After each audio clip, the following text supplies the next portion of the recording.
What's up, everyone? It's Chicks in the Office with Rhea and Fran, giving you that Friday energy on a Wednesday.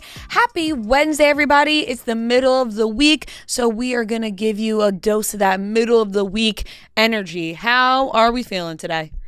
It definitely feels like the middle of the week. It is the middle of the week, but we are going to pump everybody up to get through the middle of the week. I feel good because I'm already thinking like I'm in that holiday mindset of counting down the day. It's like, oh, we're so close to Thanksgiving, and then once we're so close to Thanksgiving, then we're so close to Christmas. You know, it's like all right here. I know. I cannot wait for Thanksgiving next week. I'm going to be chefing it up. Ooh. I'm super excited. So if anybody has any good recipes they want to share with me, like a Thanksgiving staple, send my way. I would love to try something new. Lots of Thanksgiving themed signs at the Jonas Brothers show Monday night. Like stuff my turkey type shit? Like gobble.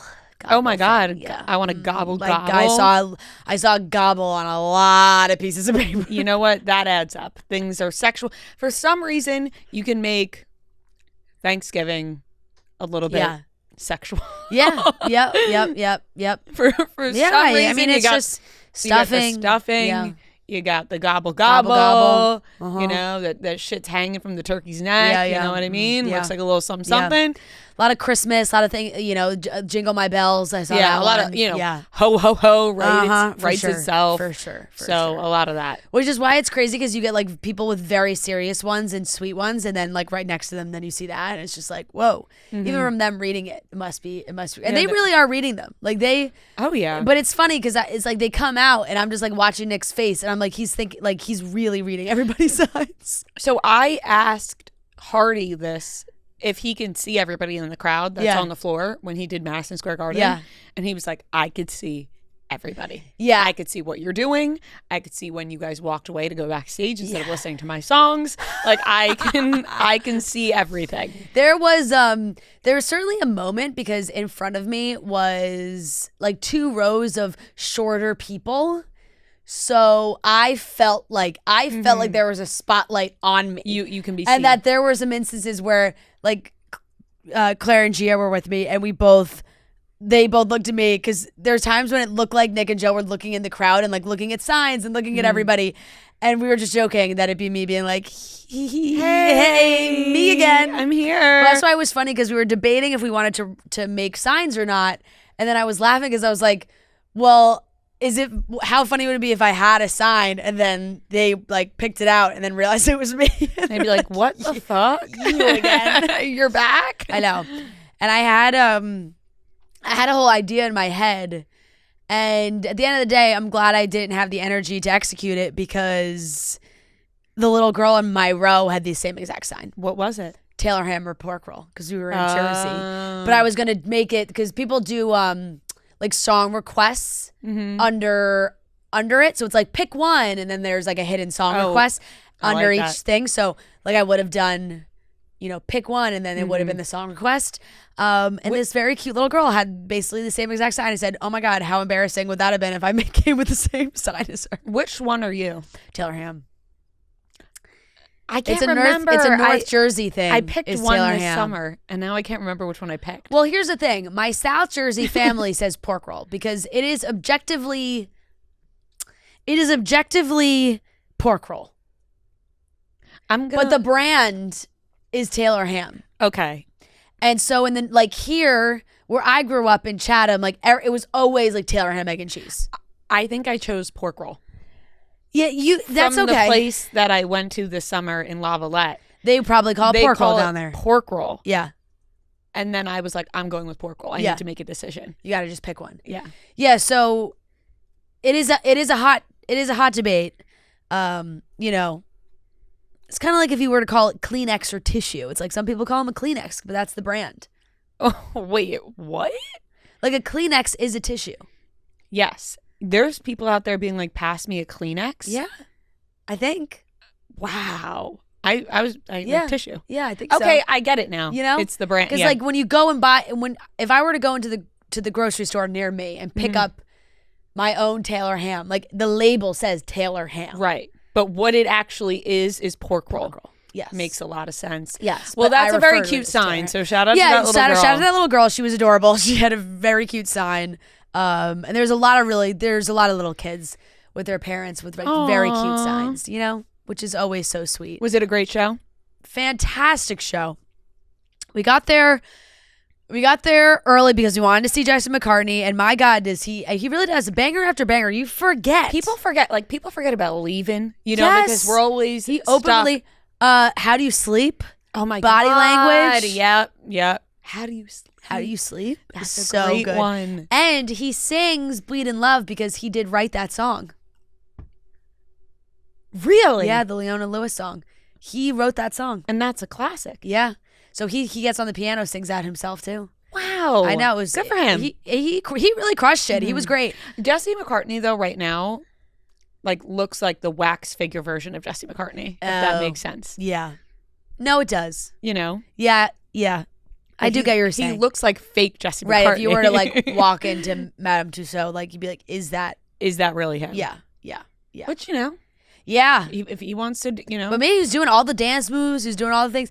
That Body Language is a song that like I was like, this probably would not he probably couldn't make this song in the year of our Lord 2025. But it's a great song. Yeah. Really great song. And he was great. And we knew 5 Seconds of Summer was gonna be there, 5 Sauce. Mm-hmm. And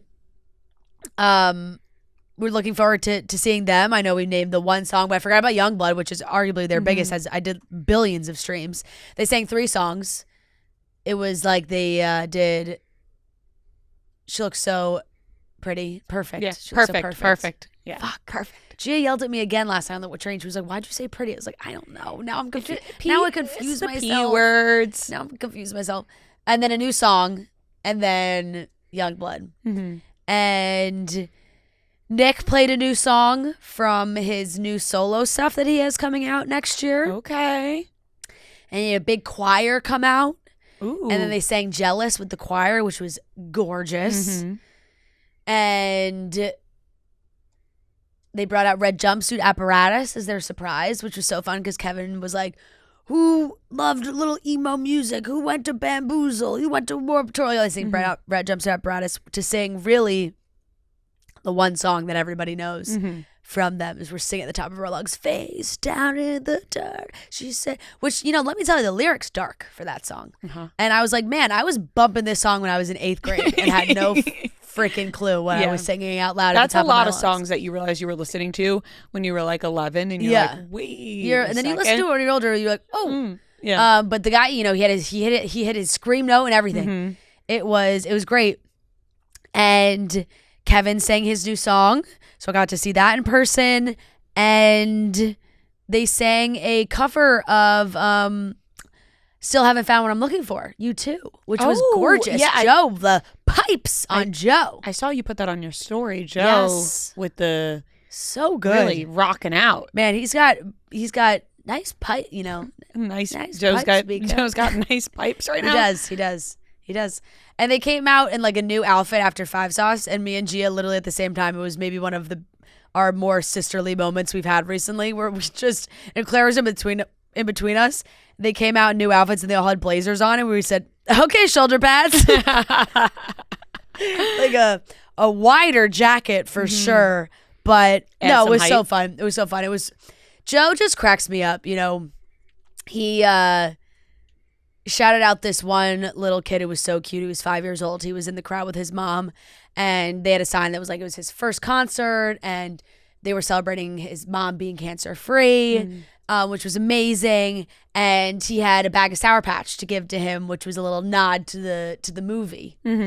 And he like ate some of the Sour Patch, and then he like looks to the back and he's like, "Oh, 20 milligrams. Uh-oh." Like it's just like basically pretending like this 5-year-old gave him edibles. But it was funny. And no, it was great. Great show. Let me tell you, the New Jersey Transit, now that I am somebody who has gone from being a New Jersey Transit girl to now an LIRR girl. Yeah, the Lear. Which I've never called it. You've never called it that. No one calls it that. Does. Yeah, no one does. No one does. But that's okay. Just making the lure. fun.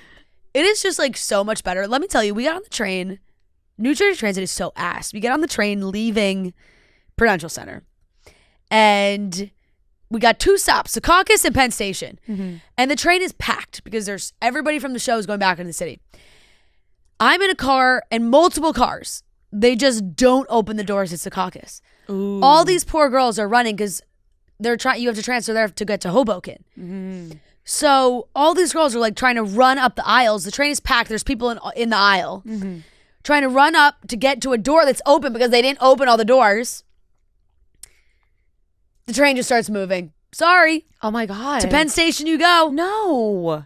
I felt so bad. All these girls being like, that sucks. And now they have to go to Penn Station and then go backwards. It's like we live in Hoboken. Now we got to go all the way to Penn Station and then get back to Hoboken. Oh my God, that is so annoying. Really I would brutal. be so pissed. I know. I felt so bad for the people around us who were like, like the train started moving. They were like, no. Fuck. Yeah. Which was tough. But the show itself was a ton of fun. That's and amazing. I was glad I got to be there for one of the Jersey shows, hometown show. Yeah, I'm glad you made it. Yeah. That's amazing. Yep. There's nothing better than wearing a new Skims sleep set around the house, cuddled up with a nice, cup of hot chocolate or a warm tea, something when you're feeling a little chilly outside, you just want to warm up when you get inside. You'll find us all season long rocking the Skims sleep sets. They have so many cute prints for the holidays. It's also such an amazing gift for friends and family. I do think that I have gotten to the age where I love receiving a pajama set. Nothing is better than, after a long day, you get home, you get cozy, and you put on that super cute pajama set. Skims really has some of the best ones. I just got their Soft Lounge sleep set in the cypress color, which I love because it feels festive as we get into the holiday season. Like a darker green color. They also have really fun prints as well if you're looking for, an even more festive look. But it is so soft, so comfortable, really just the perfect outfit to lounge in. Maybe you're spending your night lounging, or it's the weekend and you're having a good watch TV and chill, and you just want to be in a cute little pajama set. The Skims sleep sets are amazing. You can shop our favorite pajamas at skims.com. After you place your order, be sure to let them know that we sent you. Select podcast in the survey, and be sure to select our show in the drop-down menu that follows. And if you're looking for the perfect gifts for everyone on your list, the Skims holiday shop is now open at skims.com. Last night, I finished All Her Fault. We started it one episode on Sunday, and then last night we just flew through it. It's 8 episodes. We watched all 7 last night. Lovely night at home. Just happy to be at home. Matt made some delicious dinner, and then we just watched television. Yeah. And I've been dealing with these fucking canker sores that are actually excruciating. And I don't want to hear it. Don't give me your remedies. Nothing. I've had them since I was a young gal. Yes. Okay. Yeah. Same. Exactly. And we bonded over this actually when we first met. We were like, we're prone to them. It's also genetic. My mom and sister get them too. If I am traveling. I'm starting to feel one coming on. I'm getting a sympathy canker. Right. Exactly. And by the way, they're not contagious and they're not cold sores. No, they're not. Because people are hitting me with like, try a Brava. It's like, this is not a cold sore. It's a canker sore. It's in your mouth. And it ramps up if I'm like traveling a lot, or if I don't get enough sleep, or if I'm fighting like a sickness. Yeah, 100%. That's why. Yeah. All of combined are happening right now. For sure. So I'm feeling the same. My lymph nodes, I feel it. I feel sickness maybe coming along, and these canker sores are popping up, and they're trying to fight it. My immune system's trying to fight it. And I have 2 on my tongue, which is making it quite a task. Yeah, it's incredibly difficult. Speak without pain. So I've just been in pain, and I feel like it gets worse before it gets better. And once again, I've tried the alum. People told me to put alum on it. Woke up today, it's even worse than it was yesterday. Yeah. So that didn't work. I've tried the hydrogen peroxide. I have the mouthwash. I got the orange. I got my handy dandy orange all right next to me to numb my mouth to talk before recording. And it's been months. Oh my God, I'm literally spitting. Sorry. It's been months since I've had one, which is the best feeling. If you are a canker sore sufferer and you go months without getting one, you're like, this is the life. And then when you feel those bad boys come on, you're like, no way. So yeah, I've been hit with them. So I'm just trying to keep a positive outlook that these will be gone very soon, these little buggers. Yeah. And you know what I said to Matt last night? I said, thank God that this happened this week and not Thanksgiving next week. Because if I was battling these motherfuckers during Thanksgiving dinner next week, I'd be pissed off. Yeah. But I know that they will be gone before then. So They definitely will. that's exciting news. That's what's giving me light at the end of the tunnel. But then on top of that, we're watching All Her Fault last night. Don't want to spoil anything. You haven't started it yet. Talk about it on Monday. Great show. Highly recommend if everybody has some time to watch some television this week. That is a solid show. But we're sitting on the couch, and it dawned on me. I remembered that last week when Matt and Noah went to Wiz Khalifa's house, that Wiz Khalifa gave Matt like 6 Khalifa Kush big boys. All right. These big old joints. And as we all know, I don't really smoke that much anymore. Or I really don't smoke anymore in general. Every once in a while, if with friends, I'll take a puff. Yeah. Partake for fun. The way the wind blows you, you know? Yeah, but I can go months. I can go weeks. It really depends on the time. I was looking at these Khalifa Kush big boys, and I said, well, I have to try one of these. Yeah, tonight's the night. Like, what am I going to not try Wiz Khalifa's weed that he gave you? Absolutely have to try. So we broke one of those bad boys out, and I said, maybe this will help the canker-sore pain I'm dealing with. My God. Oh, bad. No. Oh, good?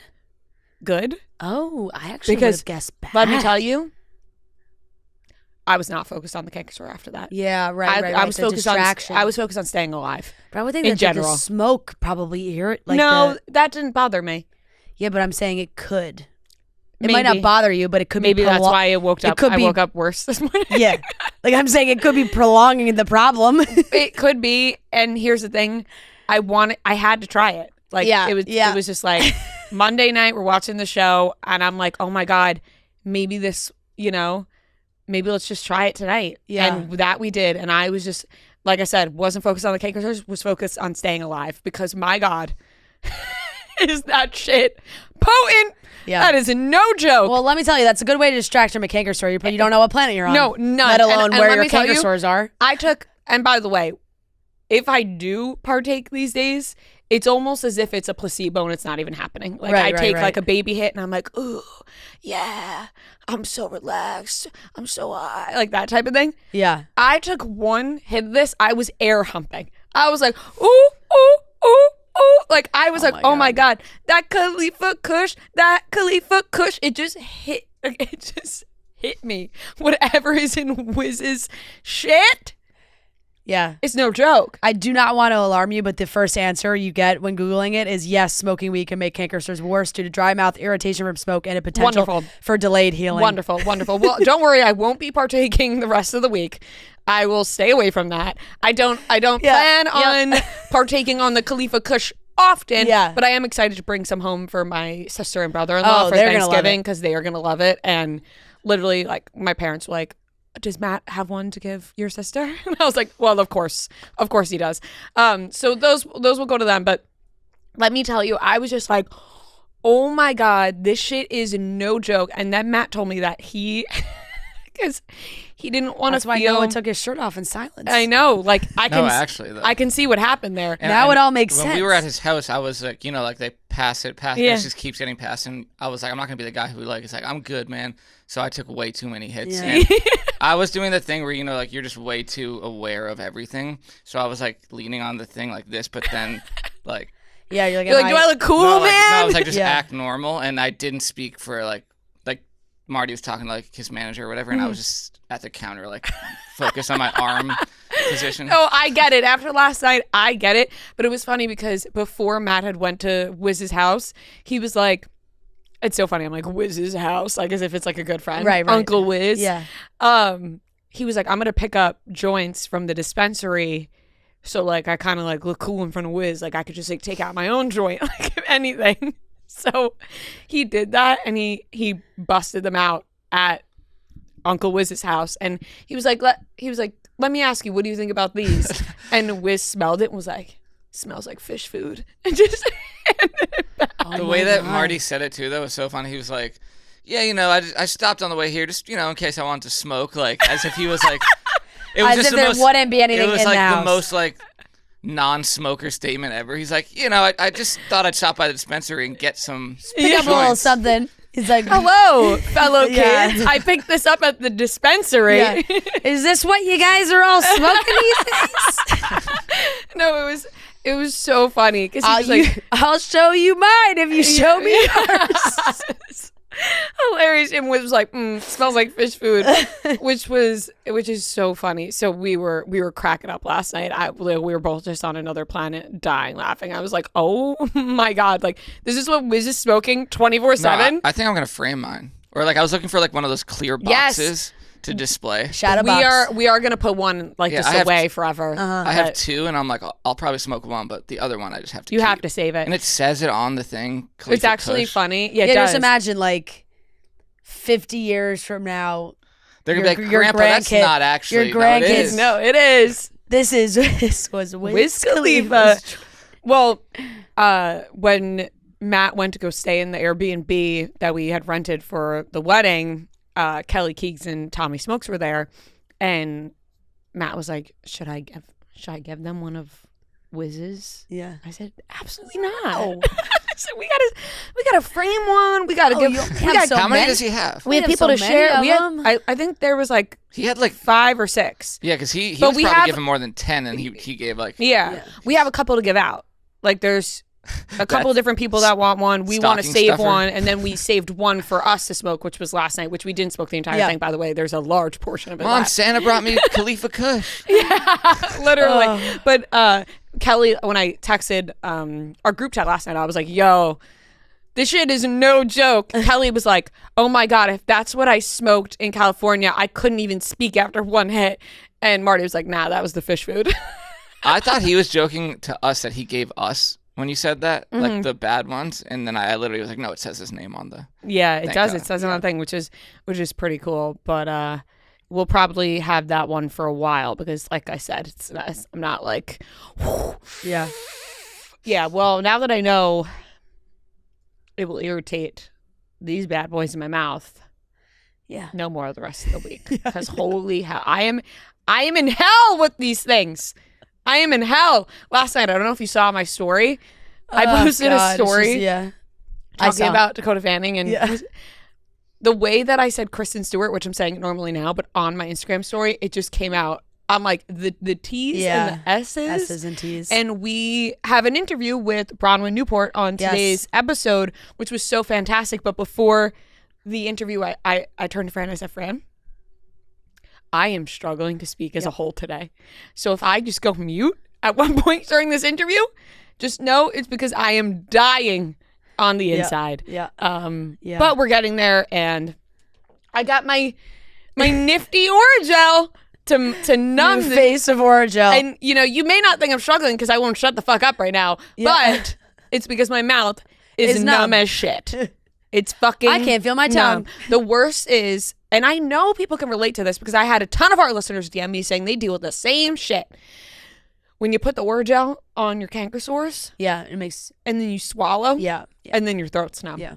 And you're like, It just makes your whole mouth numb, and then you're just like, you're like, did it even get on where it was supposed to be? Like, Yeah. did I even put it properly on the canker sore, or is it just now making my entire mouth numb? it's just all over my mouth. Yeah. For no reason. Especially when it's on your tongue, because it's like wet. Oh my god! And your tongue kind of spazzes out. Yeah, when there's you like try to not- put it you on your know? tongue, your tongue starts freaking 'Cause, like, out. sometimes, like, if it's on your we're talking about this way too much, but if it's Sorry. like on your bottom lip, I'm getting too descriptive is my. Mm-hmm. But like if you're on your bottom lip, you kind of like let it dry for a second, like let Yeah. it air out and then put it on, and then like you feel like you're controlling it more.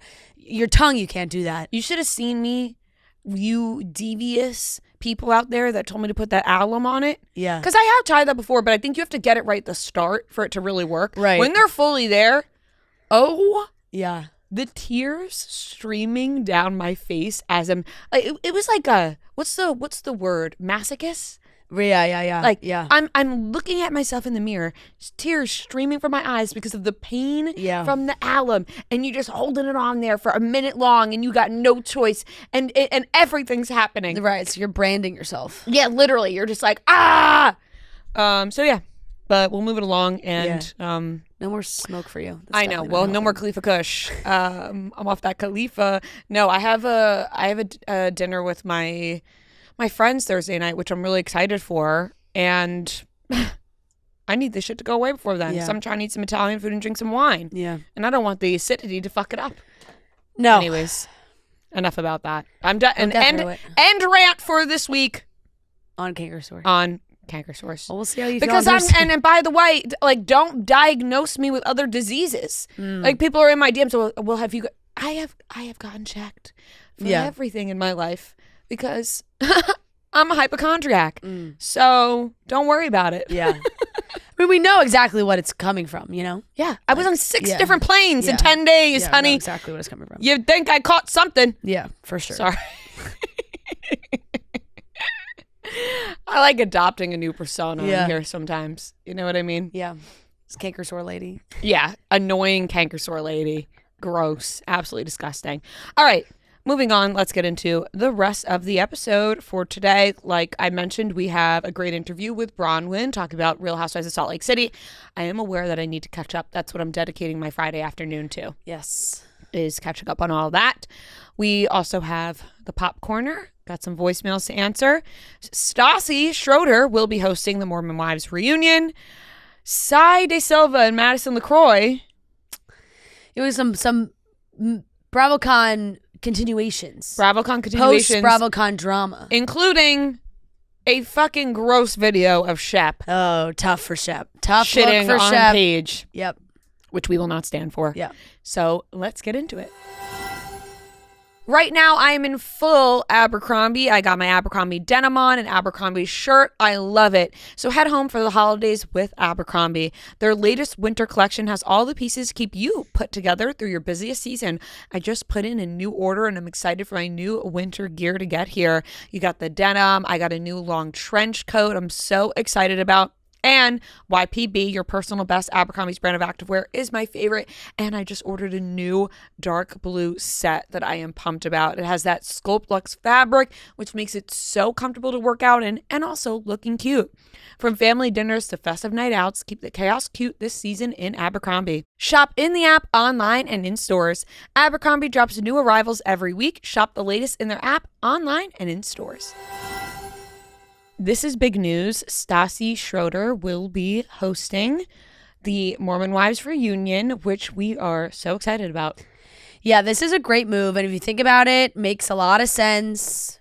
Hulu, umbrella, Vanderpump Villa of it all. And that was such a big ongoing theme this season.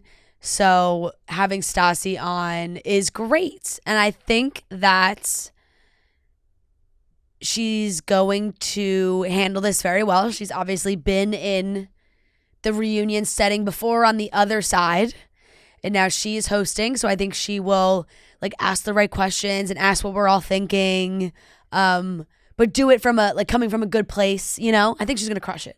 I think she's gonna do a I think she crushed it. She probably there to film this. Yeah, you know? I'm very excited for Stassi to do this. I feel like Stassi, a woman getting in the mix with the other women is like the perfect combination because Stassi, I feel like, will know what the right things to ask are to the other women, which is a great move, I think. I mean, I'm wondering, I guess it's just the crossover, like if Andy Cohen would ever step in to do the reunion for the Mormon Wives. But I mean, he's got a lot on his plate. And I think Stassi stepping in is kind of perfect. It's also hard because he's not Disney. Right. You know, and that's what confuses me because Hulu is Disney. Yeah.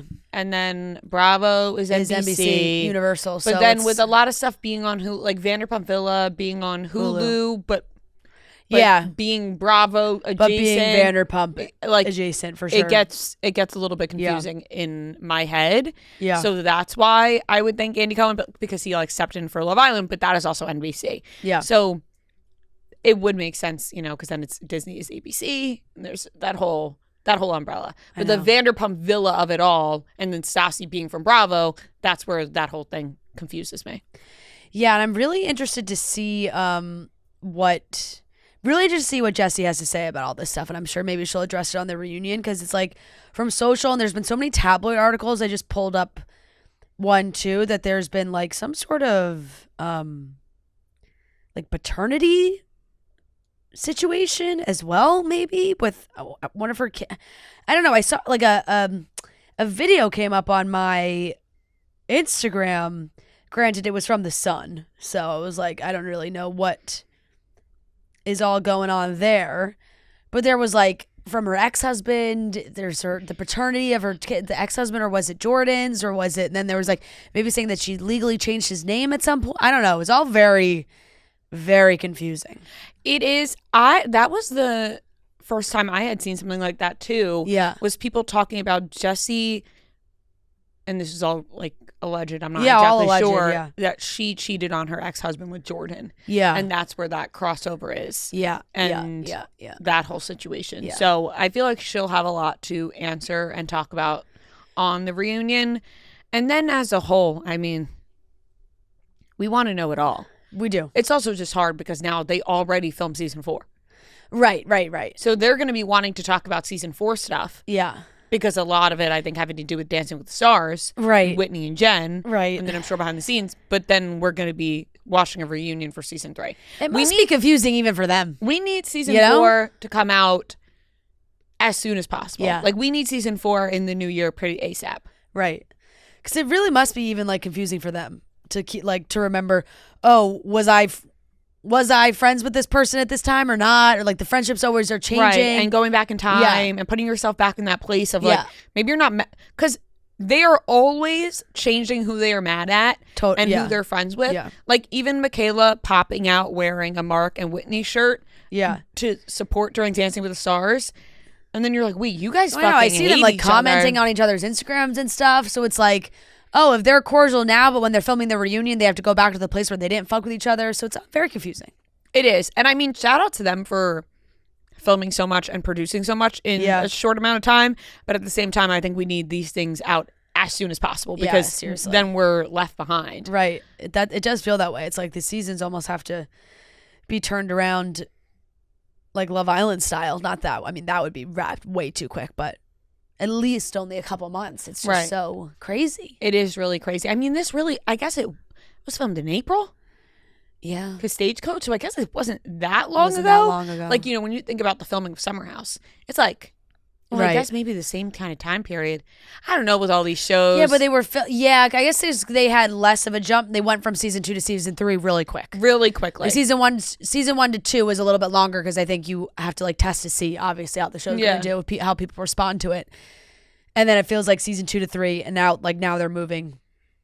Now they're moving faster, but we'll see. We're gonna need. But Stassi's a great pick. Great pick, and we'll need season 4 like in February. Yeah. Not to put a lot of pressure on them, but we're gonna need that. We're gonna need that ASAP. Yep. Moving on, some more BravoCon drama that kind of carried on. I first want to talk about the Shep video that was so obnoxious. Somebody released this video of Shep going on some sort of rant about Paige and Craig and how their relationship got millions off of Bravo, and that Paige then broke up with him on her podcast. How fucked up is that? And then Paige came in with an amazing comment. She wrote, I mean, I can lend him some if he wants. If he needs it. If he needs it, which is hilarious. Just a great response. He is, I'm sorry. I think he's a loser. I do. I think Shep's a loser. And I have felt that way for a long time.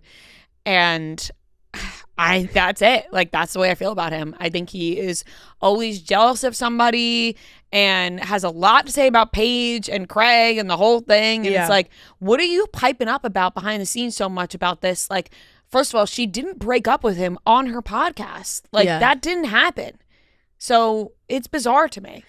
Yeah, and it's just like also this time and place. You know, it's BravoCon weekend. You know everybody's listening to every single thing you say.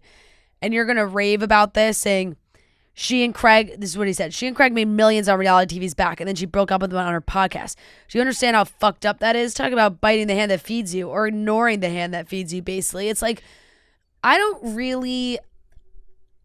know, the whole narrative around coming up on reality TV and then like owing everything to reality TV, I don't think is completely fair, because reality TV can be so great for certain people at a time in their life, and then for some people, it stops serving them and what they want to do and where they are. They don't want to be on reality TV anymore.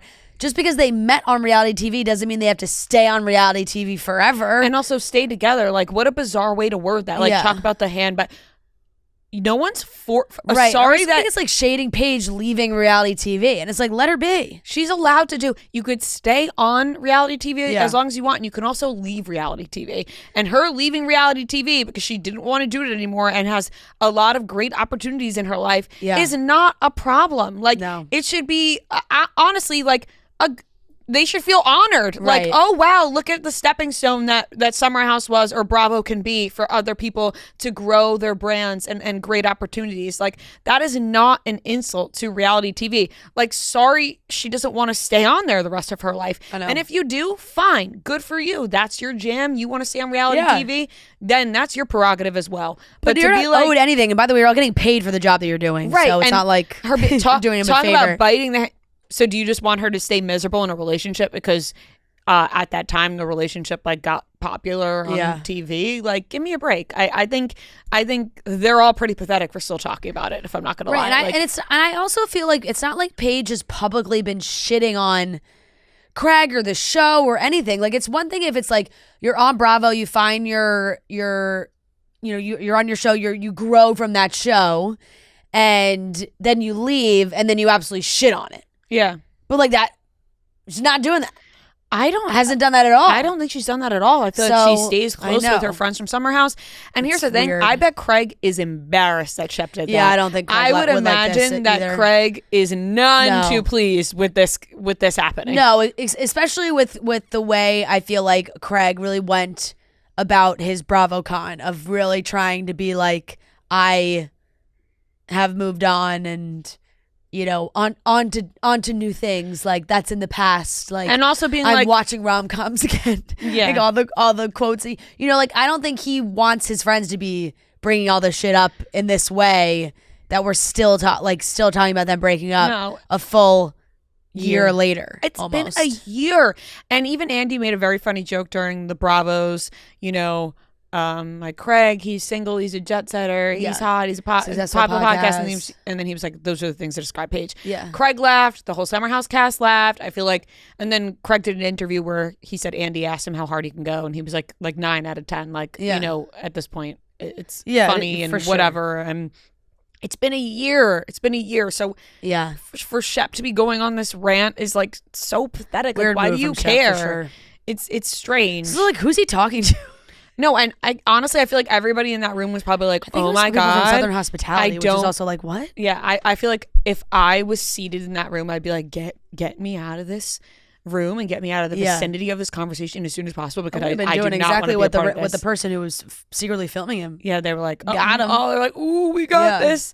No good. But I thought Paige had a terrific response back to that because she's thriving and she's like, yeah, I made millions. You need some of it because you seem a little jealous. Yeah. And she's like, see that. Because they made money as a couple, like they have to stay together forever. I don't know. Like, it's just what a weird comment. I don't get on board with all that. Like, don't stay in relationships you're not happy with. Yeah. Like, that is not the way to live life. No. Kyle and Amanda. Anyways, moving on. Stassi de Silva and Madison had a very strange exchange over DM. Right. And it seems like maybe this started on stage with Madison. They was playing a game with guessing who the Bravo Leb is. And Austin was trying to guess. And Madison had described Stassi saying she's the meanest girl I've ever met. And that clip was posted on Instagram. Stassi commented and said, "You must have me confused. Not all brown people look alike. I never met her before." And that was debunked pretty quickly because people then posted screenshots of Madison and Stassi sitting next to each other at a panel at BravoCon. And they're literally right next to each other. Mm-hmm. So someone wrote back to her, like, "You have done a panel together before." And so I put on a story, said, "Sitting next to someone on a live taping of a show 2 years ago does not mean you know them. I sit next to people on the train every day and I do not know them." And I was like, okay, she was really losing me with with that argument. And then it also turned into like they went back and forth on DM because Madison had reposted that they had met before. And so I said, listen, girl, leave me alone. I don't know you and I don't remember sitting next to you 2 years ago. And Madison wrote back, well, you remember now, bitch. And she wrote back, I still couldn't pick you out of a lineup. You're extremely unmemorable. I was like, rare from Sai. I really don't understand like why. And I guess whatever, Madison's calling her the meanest girl. But it's like, just because I sat next to somebody doesn't mean I know them. It's like, yeah, that's so fine. But you don't know them, but you can still have a negative interaction with somebody. Right. You could sit on the train with somebody and have a negative interaction with the person next to you on the train. 100%. I could sit next to an absolute asshole on the train and be like, I don't even know this person's name, but I know they were an asshole. It happens all the time on planes. Oh my God, I sat next to this schmuck on the plane. Like, that's just, okay, you don't have to know someone to like, and clearly you must have had some sort of exchange. If you guys sat next to each other on a BravoCon panel, you at least said hello to each other, I'd like to think. Right. Or maybe not. It's just like handled so poorly. It's like, well, she clearly had a negative interaction with you, and instead of trying to like clear it up in any nice way, you just double down and it comes off not good. Yeah, I was like, oh wow, I can't believe the weekend's over.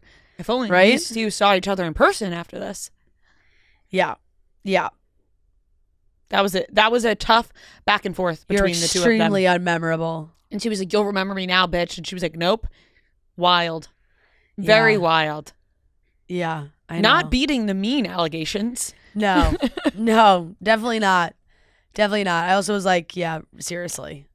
But crazy, like two people that I would not expect that to come from. No, but that's what happens at BravoCon. Yeah. You get a little cat fight here and there that comes out of nowhere, and you're like, this is what BravoCon's for. Did you see the video of Lindsay, like, seemingly mediate some fight between Tom Sandoval and his girlfriend? I did because see that. At first, like, the headlines were a little misleading. It kind of seemed like Lindsay was fighting with them. Yep. But then if you watch the video, it seems like Tom and his girlfriend were fighting, and Lindsay was trying to be like, whoa, whoa, whoa. I'm kind of glad it was quiet on the Tom Sandoval front. Yeah. This weekend. Yeah. Not much about him. No, his time is come and gone, you know? And while I hate he's doing the whole baby shtick from Traders on stage. And while we're on the topic, Ariana Madix looks so fucking good with her dark hair. She walked into the Dancing with the Stars ballroom, and we saw her from above because we were high up on the balcony. Just when she changed it too. And she walked in, and I was like, oh my God, she looks drop dead gorgeous. Yeah. And then all of the videos and pictures from BravoCon, she looks so fucking good. I love the change up. I love it. I mean, she's beautiful as blonde and beautiful as brunette, but it's fun to switch it up sometimes, and she's crushing it. She looks so hot. Yeah. I love it. Absolutely. All right, that wraps up the topics for today. Batiste is the award-winning #1 dry shampoo. It's #1 in the US and in the world.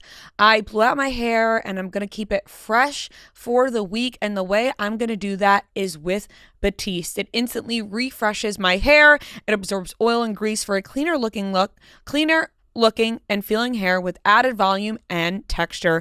It's great on your hair, it's easy on your wallet, and you can get the blowout look without the blowout price.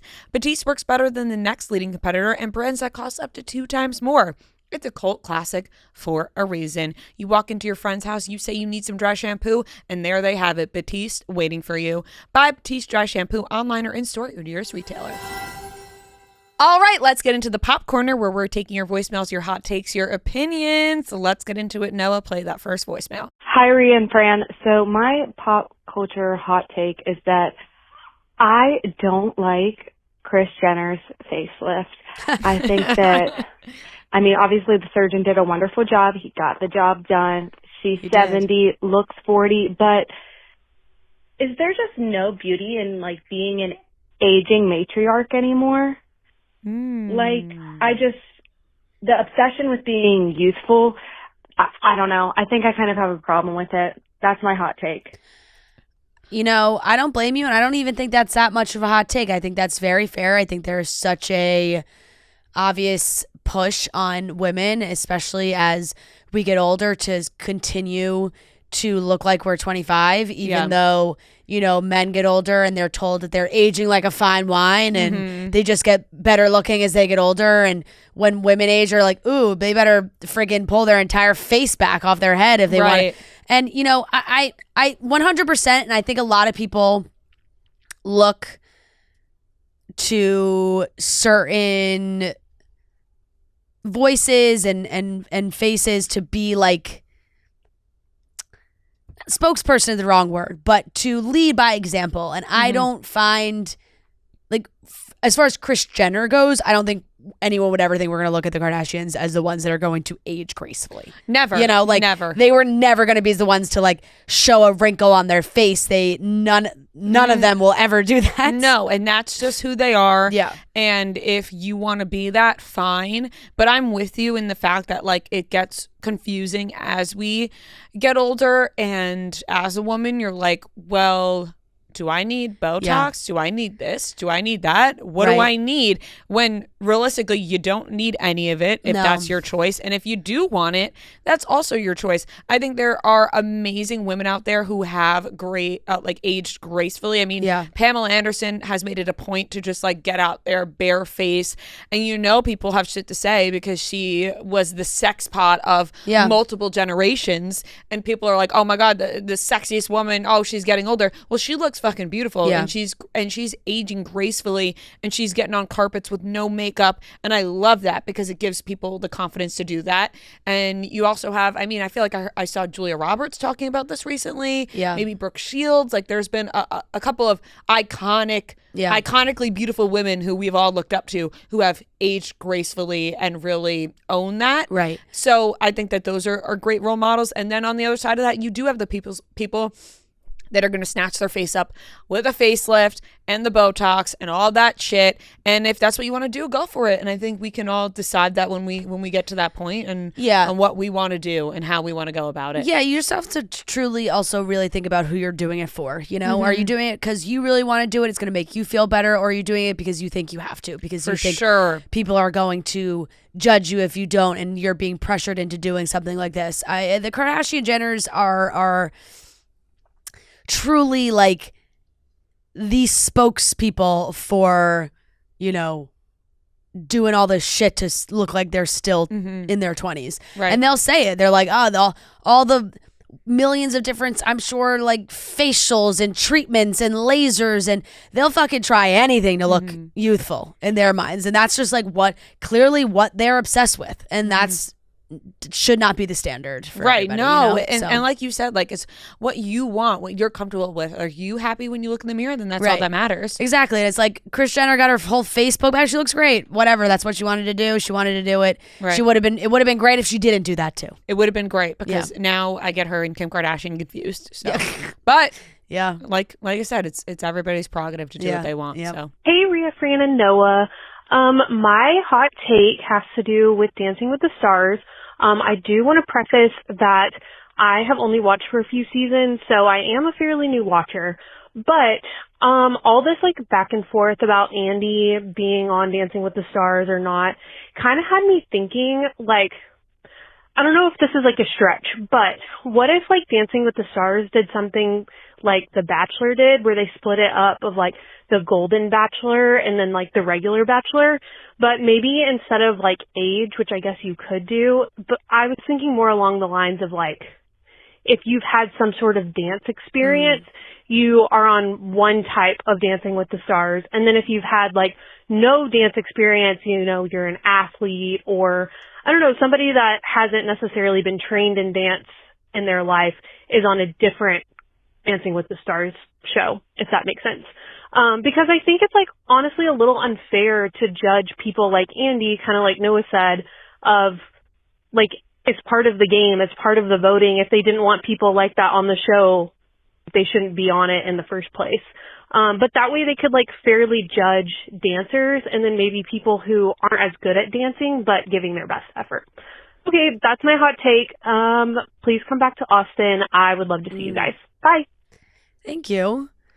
I actually don't think this works, in my opinion. I agree, because why are we changing up the whole thing of the show? No, and I do think, like, the ethos of the show is getting that kind of cast together. What they have done on Dancing with the Stars, and now it's always been this way, and they've continued to do it this way, and I don't know if they'll ever shift from it because it has worked for so long, even when, when the viewership was down. But they're always casting people that, yes, maybe are from the performance world, have done shows or music, dance, something that, there's a couple of those. There's always, a few older contestants. There's an actor who had such success in the early parts of their career, maybe a little bit less in the later part of their career. Like there's just a formula that has always worked. And I will say, I do think you need the Andys on this show. There's just a point where those type of contestants, they can go as far as they can, and then it's, time for them to go home. Like, the point I'm trying to make is that, like, in order to see everybody else grow, and I think you have to have a diverse cast, and that they're all from different walks of life and different performances, and you get to see somebody like an Andy or whoever that we've had on past seasons do well. Do we think that they have to make it to the finals? No, but they can still do well and leave after, a few weeks. But that's just kind of what the show is. I think the show would be too serious if it was like a full-blown dancing competition, whatever, that sounds wrong. It is a dancing competition. But that is the fight you have been fighting. No. A show entirely of people who have dance experience. Yeah. I think that it is totally okay to root for and against people. I think that's what makes the show exciting. That's what ropes people in. That's what makes it engaging. So yeah. I'm okay with like having a mixture of people. And we weren't rooting for Andy. It's not that we hated the guy. We said we liked him many times, and we're other people are rooting for Andy go for a certain point of time. I think that's what makes a show fun and engaging, though. Yeah. There's going to be the people that you root for and you root against, and you may be divided with other people. But that's the fun of the discourse of the show. 100%. And this season would not be as successful as it has been without Andy. Like it's just been such a topic of conversation. He's been such an asset to the show. It's like, why would they ever change it from that? It caused such huge conversations around it from him being on the show. Yeah, and it gets like people like us being like, oh, we don't want him on anymore. And then other people being like, no, we do want him on, which is all fun and part of the show. And like, so, and I know she mentioned like by age, I think a dance competition of only like older people would not go as you think it would go. Just like I'm not so interested in the golden Bachelor and Bachelorette. I don't, and this sounds like ageist. I'm not trying to be that way. That's not the case. No, you're actually being opposite. It's like, keep them all together. Don't separate them by age. Yeah, like I think it's fun to see a mix. Yeah. It's like, we don't need to put all the like, oh, this season is going to be 60 plus only. Right. Like, and then, that's not really roping me in. No. So. No. The show is magic because of the mix of the cast members. And yes, I think you can very much root for who you want to root for, and it gets to a certain point where it's like, yeah, they can stay on the show, and that's what causes all the debate and all the discussions and all the controversy is when these people do stay on longer, or however you want to call it. So, hey guys, this is Gabby from Ridgetown, Ontario. I was listening to Monday's episode, and you guys were talking about This Means War and how Chris Pine was in it and how Fran watched it a million times. And This Means War. This is throwing it way back, but this had me thinking, like, what is the current ranking?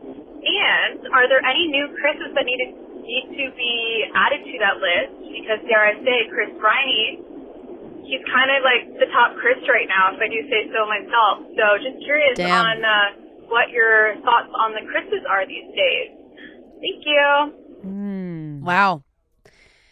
I don't know if I'm quite ready to put Chris Briney in the mix with these other Chris's, and I mean that with the most respect to my king, Chris Briney, but like, we're talking A-list actors was the 4 Chris's. Right. I would put Chris Pratt as last, and I think I've always put Chris Pratt as last. I think you've always had Chris Pratt last. And I think I'm still going to keep Chris Pratt last. Yeah. I would...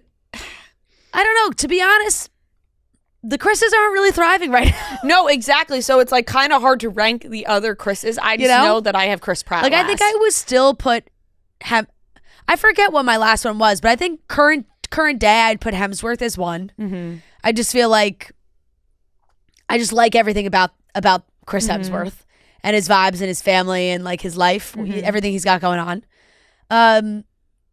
Chris Evans, I feel like it's been a little. The Materialist Materialist was not didn't great for help. Chris Evans. My personal opinion, yes. There's also a crazy, and sorry, I could be pulling this out of left fucking field because I don't know if anybody saw this, and it has no legs, 0 legs. I know what I'm you're saying it gonna has 0 legs. But there was a crazy rumor flying around Twitter like last week or the week before that Chris Evans had cheated on his wife. I saw this. Random rumor. No, quite literally came out of nowhere. Literally no, so random. No source. No evidence. That's the problem. No, with the nothing. internet. I honestly think I think Twitter just made it up. So, really, there's nothing to back that up at all. Really, the only thing is substantial I have is that I didn't really like Materialist, and I haven't really seen too much of anything else that he's been doing. But I still would put him above Pine and Pratt, and then I think I go Pine and then Pratt. I think we have the same exact ranking. I think because I wouldn't put any of them above Chris Hemsworth right now. No. Pine went full Silver Fox too now, which is the whole thing. Whole "Don't Worry, Darling" thing happened, and then then Harry Styles spit on him. Yeah, yeah. I just don't really know if me and Chris Pratt would get along. I agree about me and Chris Pratt as well. I don't like which is his vibe. And I love Parks and Rec, and I love Andy, and I love a lot of his characters. But I think Chris Pratt, the person, me and him, I don't know if we'd see eye to eye on a lot of things. Yeah, and also I've never even loved his characters. To add to that, fair. So he has in the OC, he is the most annoying character ever. Yeah. In that 4th season. I have heard that he's a very nice guy though. From I feel like other people talk very highly of Chris Pratt. Whatever his views are. I'm sure he's I'm sure he can be a very nice guy. I'm just saying, if I'm sitting across the dinner table with him. You don't think you'd have a good time with Chris Pratt? And I feel like he'd be like a fun guy to go out with. I'm not dying to hang out with Chris Pratt. I think he'd be more fun to go out with than he's probably my last two, but more than Chris Pine. No, I'd much rather go with Chris Pine. Have a beer with Chris Pratt or Chris Pine. Chris Pine. I feel like Chris Pine for sure. Really? Yeah, I feel like Chris Pine's got some good stories. Yeah. He's now he's going gray now, so I feel like anybody who's going a little silver can sit down with a beer and have a real good story to tell me. How was it filming Just My Luck with Lindsay Lohan? Right, or telling me anything about Don't Worry, Darling. Did Harry Styles spit on you? I would love to sit down and have a beer with Chris Pine to find that out. Perhaps one political thing coming up for me and Chris Pratt, and it's not going to go. Politics aside. I'm still putting him last. Yeah, and I can't really put politics aside when I'm factoring into my list because that factors into the list. That really does factor into the list because objectively, I'm sure he's a nice guy. But honestly, Chris Hemsworth would be. He's Chris Hemsworth is one unanimous number one. Yeah. Honestly, Chris Evans might be my last. Really? But, I don't think that's that hot of a take. Is it? I mean, I'm not going off looks. Yeah. Are you going off looks or are you going off? I'm going as a whole. Yeah, I mean, looks factor in for me for sure.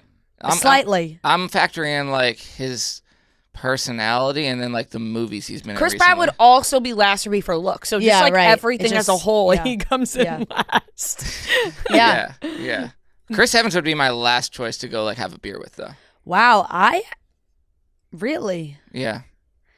Chris Evans wearing a cable knit sweater, sitting across from me having a beer. It's not his character in Knives Out. Evans actually seems like the most sit and get a beer with all of them.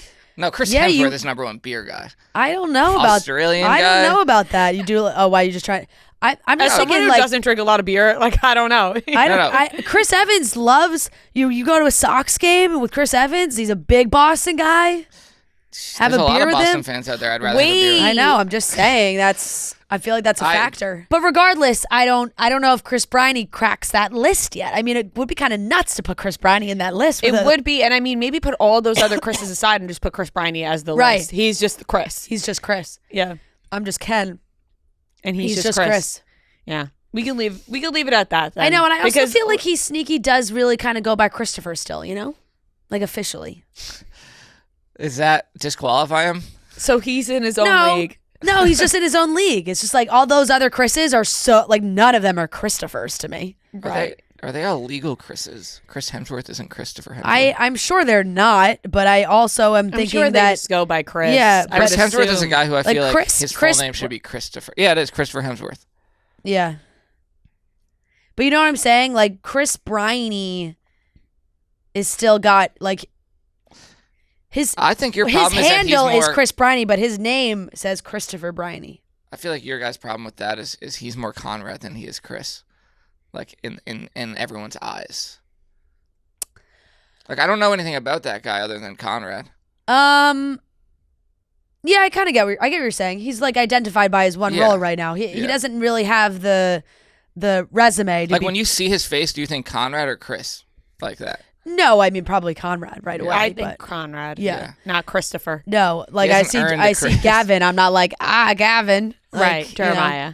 So I do feel like he's been booking some big roles. I've seen him posting about it too. So I feel like once his portfolio is diversified. Right. He needs to get a little bit older. Yeah. All of those Then Chris's all are a those little Chris's, bit older. and they're all around the same age. Like Yeah. those 4 Chris's are all probably very similar in age. That's true.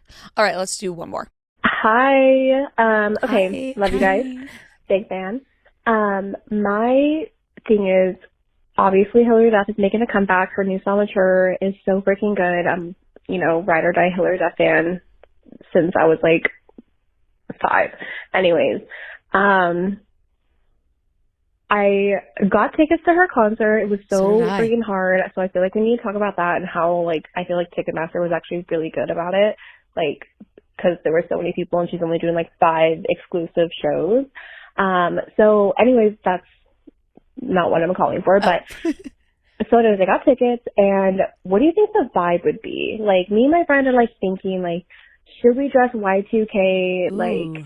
throwback how we were dressing when we were listening to her back in elementary school, or since, she's being more mature, and she's just getting back into it, should we obviously just dress cute and not on theme or embarrassing dressing up, So let me know what you think the vibe is. All right, love you guys. Bye. I find her new era to be sophisticated. I don't really think we need to go back to the Y2K to get tickets. I will say I did have this moment where I saw the tickets were going on sale. She's only put out 4 shows. LA, New York, Toronto, and the 4th is escaping me. London, I think. London, yeah. And London, which is, 4 shows, that's it. And not massive places. She picked Brooklyn Paramount for New York. And when I saw she was doing Brooklyn Paramount, I was like, oh my God, well, I love that venue. After I saw Olivia Dean there, I was like, this venue is amazing. And they went on sale last Thursday when we were in LA. And they went on sale at 10 a.m. Eastern. So I'd woken up, and I was up early anyway. And I had signed up for the pre-sale because I fucking love Hilary Duff. And I was like, I would love to go to this concert. Maybe the first experience I've ever had, I almost squealed. I go into the waiting room, I do the whole thing. 500 people. I said, I was just under the impression it was going to say 900,000 people are in front of you, because I saw so many TikToks of girls being like, I tried to get tickets to the New York show. This was what I had. And it was 118,975 people are in front of you in the queue. My God. Which is obviously you're not getting tickets at that point. And it went right in. And I was God. Oh. And I got That's 2 tickets. amazing. And I also think she is doing a face value only. I think she said it that the tickets can't be. We were talking about that. We were talking about this. But I They just can't looked be it up, resold. And they're being listed at 800 plus. Okay, but on other websites. Yeah, I'm just saying it's inevitable that happens. No, 100%. definitely. But you can control it as much as you can. She's not letting Ticketmaster. You can't Right. resell them. You can't buy them and do the verified resale thing. Yeah. It's just all that. But I feel dress really dress in whatever you're comfortable in. I think that's what Hillary would want. But I also don't think Hillary wants everyone coming in their like butterfly hair clips. I totally agree, because I think that was the problem that she had with filming the new Lizzie McGuire, was that she wanted Lizzie McGuire to be adult and not the old Lizzie McGuire. And I don't think she has a problem with the old Lizzie McGuire. No. But I think this is about her becoming mature and growing up. Exactly. And being an adult now. And I think we don't have to go back in time to that. I agree. I absolutely That agree. would be my assumption, but I don't know. And honestly, I heard her tease on Jake Shane's podcast of being like, ooh, I think I could maybe do some of those songs on tour now, like talking about like this is what dreams are made of and all those. And I was like, I was like, yeah, sign me up for the tickets just to see her sing that song live. So good. You know? Oh my God, that would be amazing. I think she'll probably do it. She must. Yeah, she must. And I also think she was so shocked by the demand for tickets. I think she's going to do like a whole full blown tour and stuff. Yeah. There's going to be more to that 100%. But she might as well. I know. I'm so excited for her. I feel like it's such When a is fun the era show? for her. It is in January. Oh, nice. Yeah, end of Amazing. January. It's like a Tuesday night in January. Oh, love it. 27th. Yeah, so if you're headed to the Brooklyn Paramount, you'll see me there. Yeah. Yeah. Not with butterfly hair clips. No. I'll dress mature. cute and age appropriate. Love it. All right. That wraps up today's Pop Corner. Keep calling in with your voicemails, your hot takes, your opinions. We want to hear from you. We love you so very much. This interview is brought to you by Armani Luminous Silk Concealer. Armani Beauty believes in enhancing your natural beauty, giving you that lit from within glow.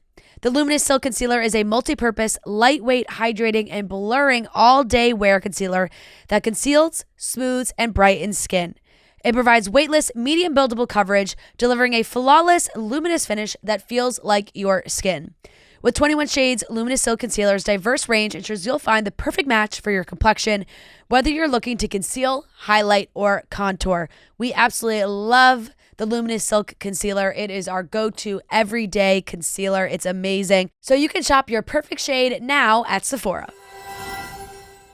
All right, everyone, we are here with a very special guest. We have Bronwyn Newport from Real Housewives of Salt Lake City in studio. She looks fabulous. Fabulous. We are Thank kind you. of nursing a lost voice. We are, yes. But I think I left Vegas with the most voice out of anybody on Bravo. I talk for a living. I'm a loudmouth. I was okay. How was BravoCon for you? My baby's first BravoCon. It was so lovely. My first 2 days were all fan experience things. And then on Sunday, I kept saying to everyone from NBC, like, who hates me here? Why did I have all my panels back to back on one day? Yeah. But the fan stuff was the softest, most like lovely intro to BravoCon. I just got to, chat and talk to everybody, people crying to me about stuff, and I was crying, but hugging. I ate a lot of maraschino cherries. A lot of people brought me cherries at BravoCon. That's very I kind think it of is them. questionable to let somebody put a cherry in your mouth in Vegas, but I did many times. So we'll see how I survive, That is so fair though, because I am the exact same way. Like if I'm getting an ice cream sundae and there's a cherry on top, or like a milkshake and there's a cherry in it, I'm saving it to the end because it's the treat at the end. And if that cherry gets snatched from you, I'm like, you ate my cherry? Honestly, I love Todd. He is my best buddy. But what? And it's not just the cherries. Like, that was that day. But if I'm like, eating, I kind of like, I'm a kid. I eat around my plate. I eat the least favorite thing first, Totally. and Yeah, then so you go can to- save the And best. he eats quickly. So he's always like picking off my plate. And it's always the thing I'm saving. And I'm like, do you want a divorce? Like, I just need to know. No, Like, he let's needs be to save honest the about best it. for you. when my husband Yes. takes like a bite of my pickle, like if I have a sandwich on my plate, and I'm like, I'm obviously saving my pickle to the end. Thank He's like, I you. didn't think you were eating it. I'm like, obviously I'm eating it. There was some People magazine article the other day about a woman divorcing her husband because he ate the last slice of her birthday cake, and the amount of people who DM'd me that article, I was like, okay, this is not me, but hello, friend. You know? That's so funny. How did you enjoy the panels? Were you nervous at all? I was in really good company. I did like a OGs and newbies with girls that I respect on both sides of that, and then I did the Salt Lake panel, and I'm never nervous with those girls because I spend way too much time with them, and I'm always nervous with those girls because I know them more than anyone else. And then I got to do fashion with Vanita and Rachel Zoe, and there's nothing I love talking about more than that. So I was excited about all of it. That's so fun. I mean, your first BravoCon, you hear things about BravoCon. It could be hectic. There's chaos. There's drama. Did you witness any of that? Or for you, it was just like a fun, nice time meeting the fans? I had a fun, nice time meeting the fans. I really did. I can't say enough about how wonderful the fans are, how like seriously they take the shows, the things they know, the ins and outs. So many gout dick sucker sweatshirts running around Las Vegas this weekend. I appreciate the commitment to saying that publicly across your chest. You know, like, really, and with you're your like full chest. you had to take that somewhere to be made. Yeah. And I write I that live as a for like request. the Kinko's FedEx office. People being like, "What are we making this gout dick sucker on?" You know, printing these things. So the fans were amazing, and I think sometimes even on the show you see me just like in awe of the women ripping each other apart, and then I catch a stray and I'm like, wait, clock back in. I'm not here to watch. I'm not a fan. I'm part of this. But yeah, I saw all kinds of messy stuff this weekend that I lived for. If it's not on our show, kill each other while I watch, please. Because you are a Bravo fan. Oh, I absolutely am. I was before, am now, will be till the day I die. Yeah. Well, it's so funny. We were joking on Monday's episode about how, you know, with the Housewives franchise, the BravoCon drama is always a little different than maybe like the Southern Charm or Summer Houses, where they're like it's very relationship based and all those things. But with the Housewives, you always leave BravoCon with someone being like, "Ugh, I met so-and-so and they weren't nice." And like, that's always, I feel like one of the biggest stories. Did you have any unpleasant encounters with any other housewives, or was everyone nice? No unpleasant encounters for me with housewives. No, I'm nice to everybody. I feel like that's kind of my vibe on the show and in my real life, because you see my real life on the show. Is I'm perfectly pleasant until you're not, and then I'm really unpleasant, you know, or at least I can be. So no, everybody was wonderful to me. And I actually felt like this weekend at BravoCon, because I got to know the other women, I did really see the sisterhood that I think so many people reference on being on the show. I would love to see more of that on our show, this like fight and make up because we are sisters kind of a thing. But it was great with the other ladies. And then Candy got the Lifetime Achievement Award of the Bravos, and she really spoke about her cast, the current cast of Atlanta, and like there's no nobility in reality TV. Like I don't want to be like high and mighty about it, but it really was emotional hearing her say, I raised my daughter on this show, I got married on this show, all these businesses I've done, all this beautiful stuff, and we dragged each other to hell and back, but I love them. And I looked at Phaedra real quick. Does she love you? Is that part of you part of that, Phaedra? But they do, and in a weird, sick, entertaining way, we do love each other, but we love each other enough to know each other's weak spots too. That is true. That is true. But no, I love like, they're good with everyone. You saw like Kim crying in the audience when that was all happening too. So that is so true. And now baby Riley's all grown up and on Next Gen. Yep. God, does that make anybody who watches Bravo feel old that we are like next genning it now? The two girls are, I know, and they're thriving. Yeah. And it's, everyone was talking about that show too.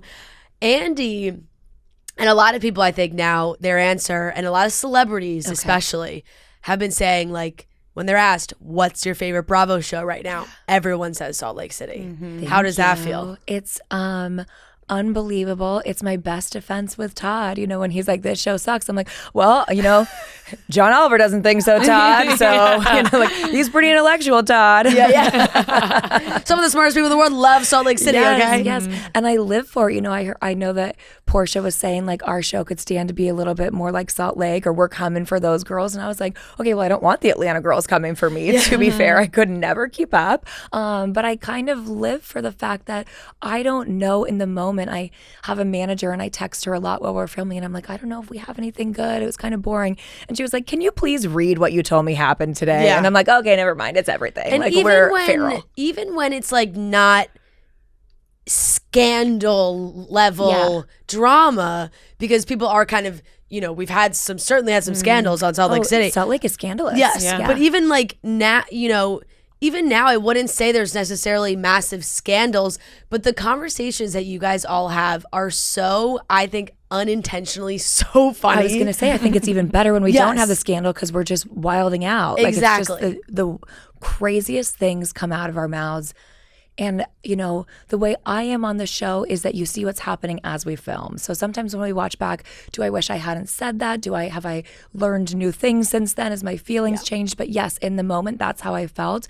And I think everybody okay, well, I'm not going to lie on your podcast. Most people on the show are committed to really being 100% themselves all the time. So, yeah, we are Looney Tunes. Yeah. I mean, literally, everyone compared me to Gossamer in that red heart coat. So we are Looney Tunes all the time. With all the love that you were getting at BravoCon and the show as a whole, do you feel like any of the other franchises are a little jealous? They should be. If they're not, heads up. Yeah. Are you guys keeping the lights on at Bravo or no? I mean, what are we doing here? Get to work. I won't tell you who it is, but I talked to one of the girls and she said, on my show, I'm the biggest asshole, but I think I'd be like the nicest one on Salt Lake. And I was like, okay, not too much now. Okay, not too much. Oh my God, but also, but I said to her, I said, yeah, you seem this way because not everybody on her cast clocks in. Everybody on Salt Lake is willing to do the work. Put their real self out there. That is definitely true. And you definitely feel that way. And watching this season, we have felt it. I mean, you kind of came onto the show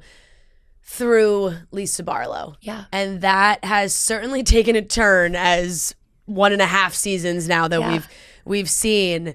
Where do you think things went south for you and Lisa? I think we feel differently about it. Lisa's made it really clear that she and I were never friends in her mind. And that is, breaking news to me. I did not realize that at the time. I'm very clear on it now. I mean, somebody telling you that on national television that you were never more than an acquaintance to them that point got through. I heard it. I received that message. Thank you. We are good. I didn't feel that way. And I guess I'm grateful that I'm just an acquaintance to her now. I'm happy being just an acquaintance to her now. Yeah. I'd like to be workplace proximity associates, as they say on the Parks and Rec. Right. We're not even coworkers at this point, let alone friends, let alone sisters. We live in the state of Utah together, amongst others. You're in the same state. Yeah. Not the same state of mind ever, but we sometimes are in the same state of Utah. Yeah. Yes. We asked you if you had seen last night's episode because while we're recording, we haven't seen it yet when this is airing, and you said no. We don't watch before because you guys have a leaking problem. Now at BravoCon, Lisa Barlow was like, "Who's leaking stories?" And everyone shouted, "You!" And I want to point out I was not in the audience, nor did I ask anyone to say that. I was tucked in bed with a migraine. But when I woke up the next morning and wasn't feeling well, that did make me feel better. Now, when you say you have there's a leaking problem. Expand on that. I don't know about the episodes specifically. We just don't get them ahead of time anymore. And that was happening for part of last season and has been the case for this season. And the messaging that I got was that we just weren't getting them anymore because something was happening. I don't know if pieces of the episodes were out or if it was just somebody had seen the episode and was already out and about trying to get in front of something that was said on the episodes. I don't really know. I'm a Virgo. I try to be as, teacher's pet. I do not call Bravo. I do not call their PR. I don't ask for stuff to be cut out of episodes. I don't flip out when they portray me in a way that I myself acted on camera. I just take it as it comes. So I'm not in with them. They don't tell me all the insider dirt, but somebody has something they're not doing right. Can't be trusted. And like you said, shockingly enough, on a Housewives franchise, there is at least one person who can't be trusted. Right. It is interesting that you said, them getting out ahead before the episode comes out. I had never even really thought about that. That if somebody gets a screener, they could start portraying themselves some way, like on an Instagram story or a tweet or something, so that before the episode comes out, people are like, oh, well, they just said this. So it goes against that. So that would make a lot of sense. And honestly, kind of good on Bravo, I guess, for not sharing them with you guys. So we are also fans. We watch when you watch now, and I will not be watching in real time tonight. I have a friend who's turning 40, and I will be with him.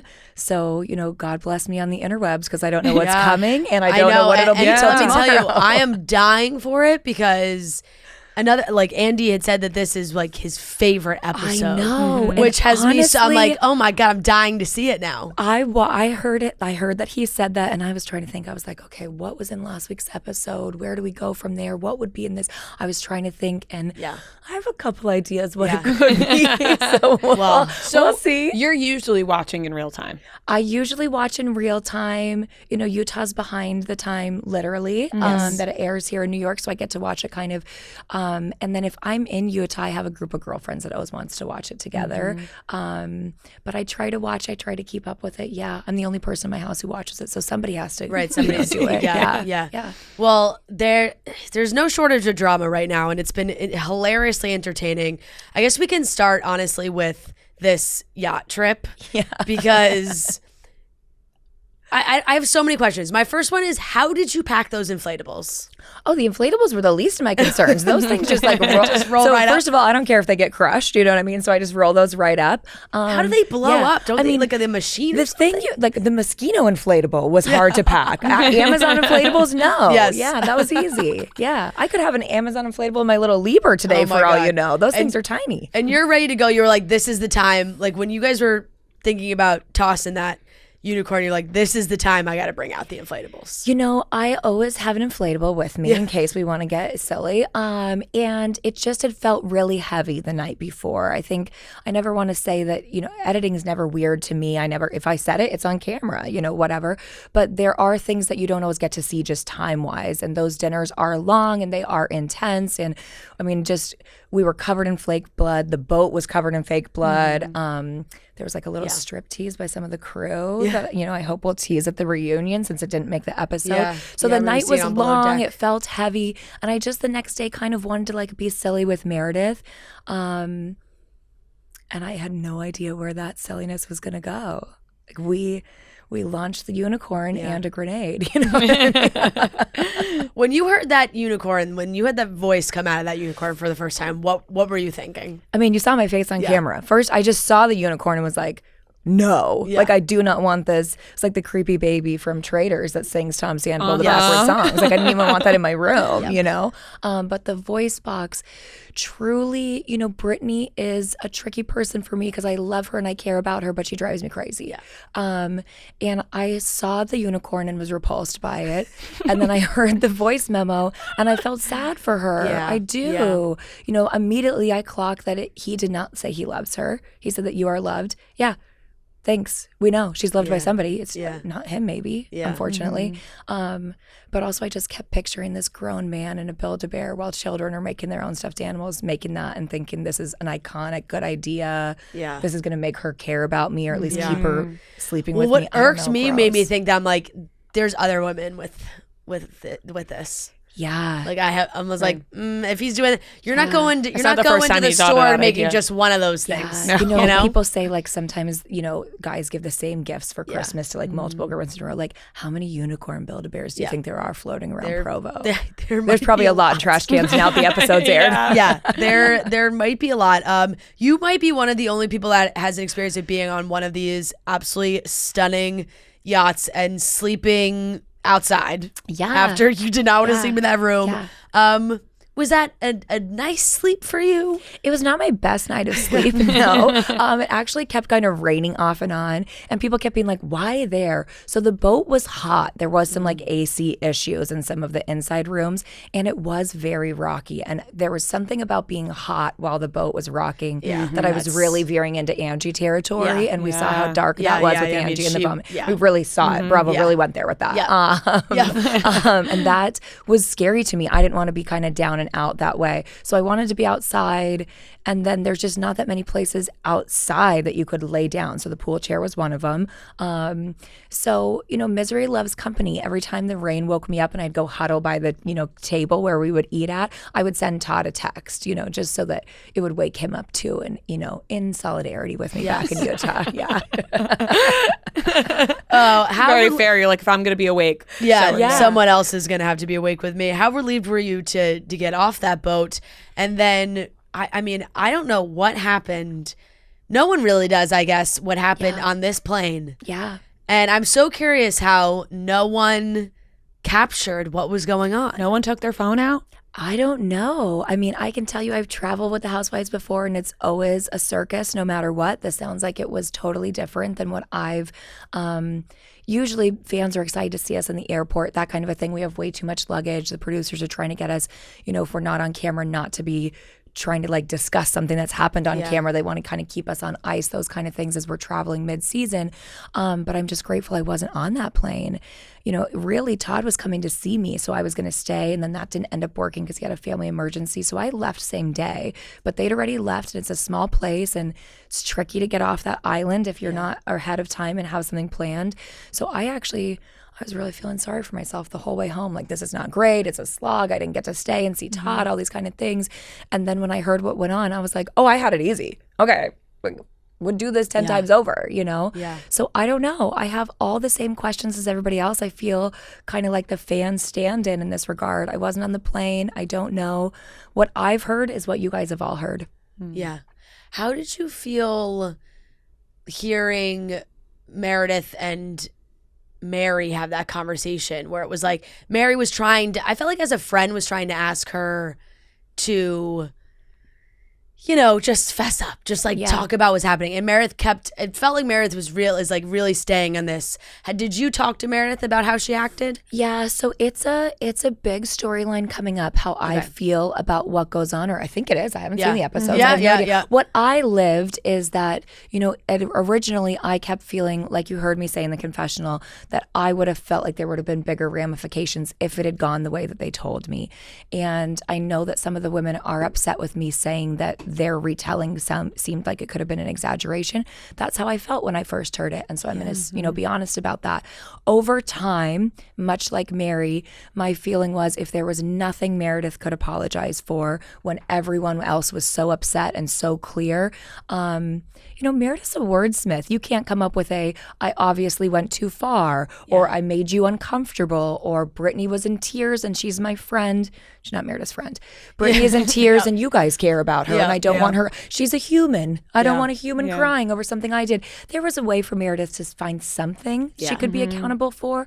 And then I just kind of felt like if there's nothing you did wrong, maybe you did a lot wrong, and it's a defense mechanism. I don't know. So I still don't know. You see me trying to, like, I think there's a Scooby-Doo aspect to Salt Lake City every single season. Totally. So maybe I'm the Scooby-Doo this year trying to figure out what happened on that plane. There's always a mystery. There's always a mystery.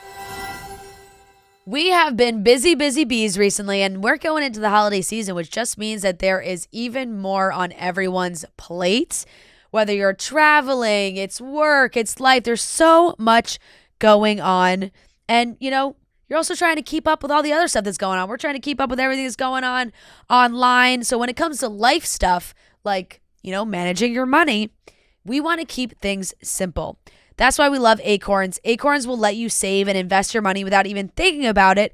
And all you have to do is use some of that spare change to get started. That's because Acorns rounds every purchase you make to the nearest dollar and will automatically invest your spare change for you. If you're somebody like me where, you know, you're grabbing a little extra snack in the airport, you can use that spare change. Or maybe the dog food, the dog treats you're picking up to bring home, can round that up. Just the coffee that you're grabbing on the way to work, you can be investing.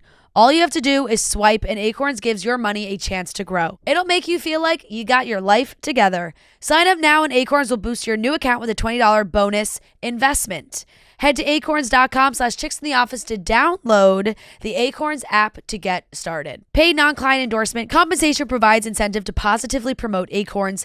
Tier 2 compensation provided. Potential subject to various factors such as customers' accounts, age, and investment settings. Does not include Acorns fees. Results do not predict or represent the performance of any Acorns portfolio. Investment results will vary. Investing involves risk. Acorns Advisors LLC, an SEC registered investment advisor. View important disclosures at acorns.com/chicks. We always get to see so many amazing looks from you on the show. Your fashion is incredible. Including today. Yes. Love the shoes. I'm kind of cozy today, but you know. I know, but still chicks amazing. in the office and crickets Yes, in the office. I love it. You got the butterflies. I have on here. Yeah. So cute. So like when you're packing for those trips, how many suitcases do you got? How many looks are you putting together beforehand? What's your process? The producers kind of give us a very vague, very last minute, like, here's what you should bring. So when they tell us we're going somewhere, I start formulating things, and then I have to kind of reset once I know idea what we're doing. And then once we actually get there, I never really have full time to like put everything together and remember. So I'm getting better as I pack, giving myself a photo of what I want it to look like. Because when someone's screaming and I'm just trying to put clothes on so I can be part of the chaos, I forget a necklace or an earring or, you know, those kind of things. But I live for it. I said my first season that I wasn't going to buy anything new. I was just going to, one way I was going to really be myself on camera was only rare stuff I already owned. And, you know, they're always saying to me, we're having Mafia night or we're having whatever. And I'm like, well, I don't have anything Mafia. How am I going to style it? Like, and it's a fun challenge for me. I love Drag Race and I like to, you know, think to myself that I'm living a Drag Race challenge. Oh, is putting together an outfit to fight with these hoes. Oh my God, I love that. So did you end up not buying anything new, even if you told yourself, I'm not buying anything new? I think I bought a couple of things for the first season, but not full looks. So season 5 was my first season. And then for this season, I bought a few things.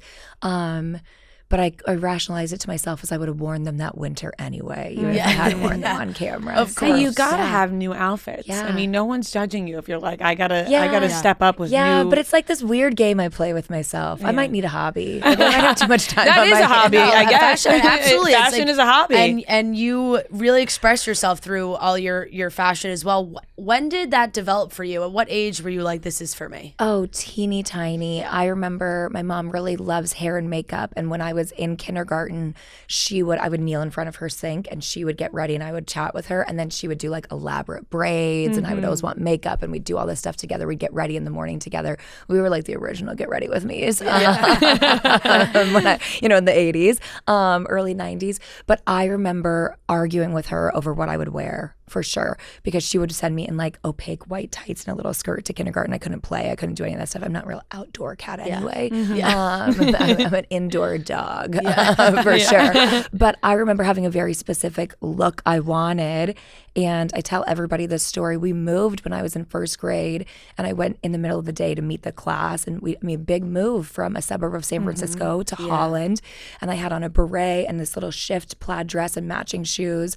And some kid in the class the adults thought it was really funny that he was like, oh, we have a California babe moving in. And I was like, obviously this is a Parisian vibe. Like, yes, I came from California, but like please be educated. You're really not clocking what I was like, honestly, it's like, it's a tartan, but it's giving, you know, the beret gives Paris. So it's very European. Thank you. I've entered my Holland era. Thank you. Excuse you. So I mean, from like 6, 7, I've been really fussy about people calling my outfits costumes. Yes. Yeah.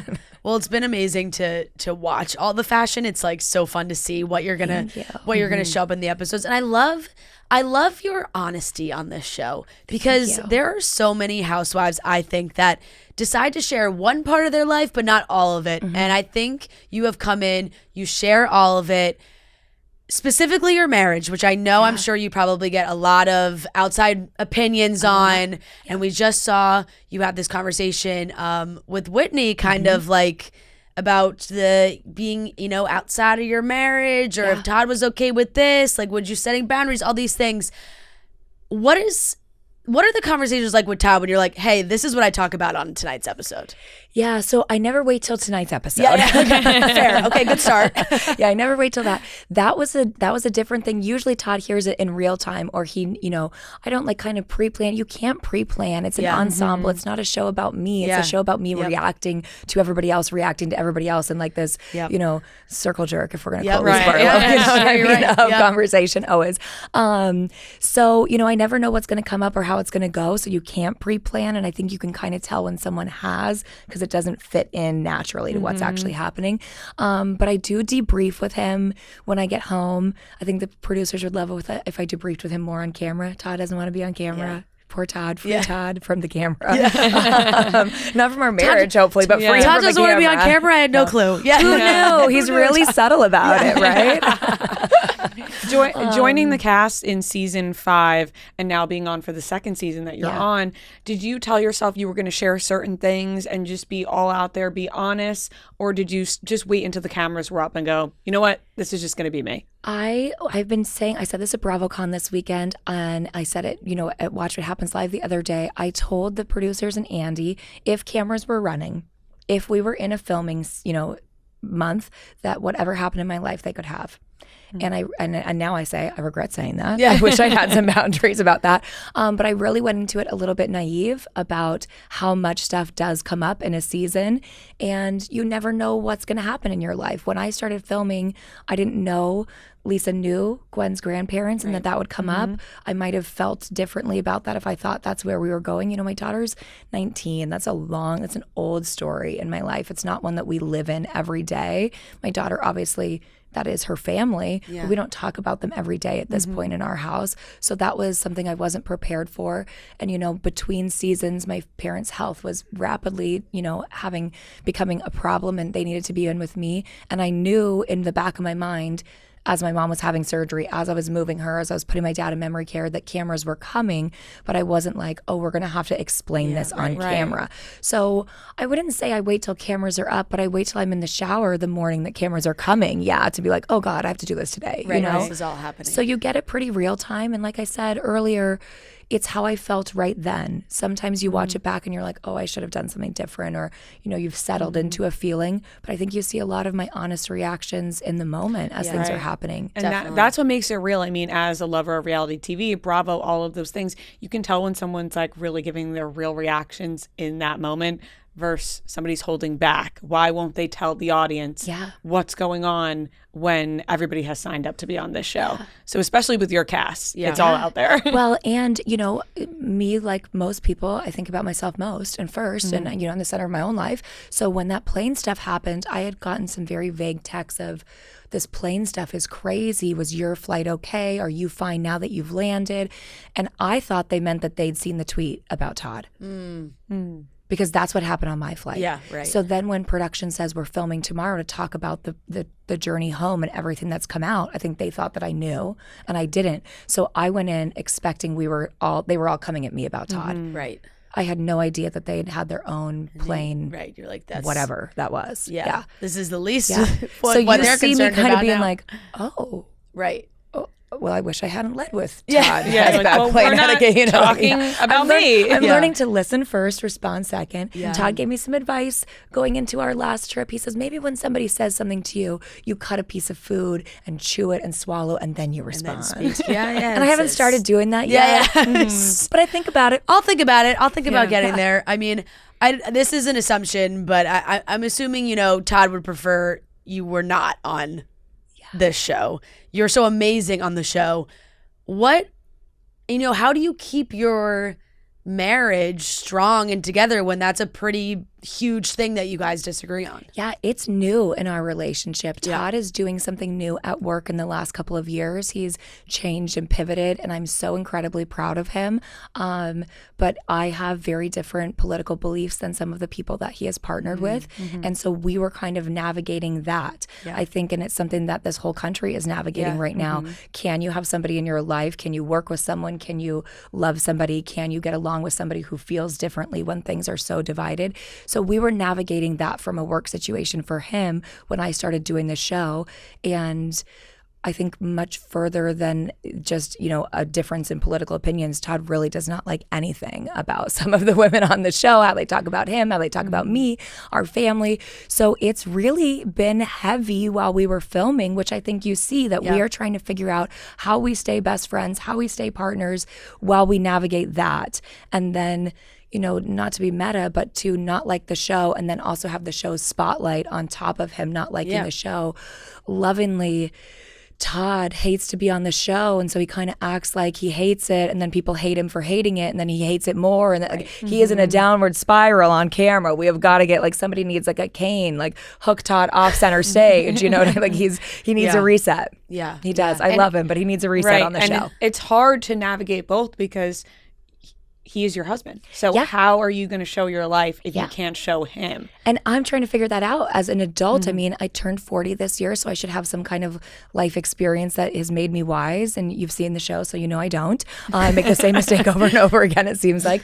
But I still am navigating how I can you see it with my mom too, how I can love somebody, how I can accept them for who they are, but really have a feeling that's different from theirs or a want that's different from theirs. and stay close to them.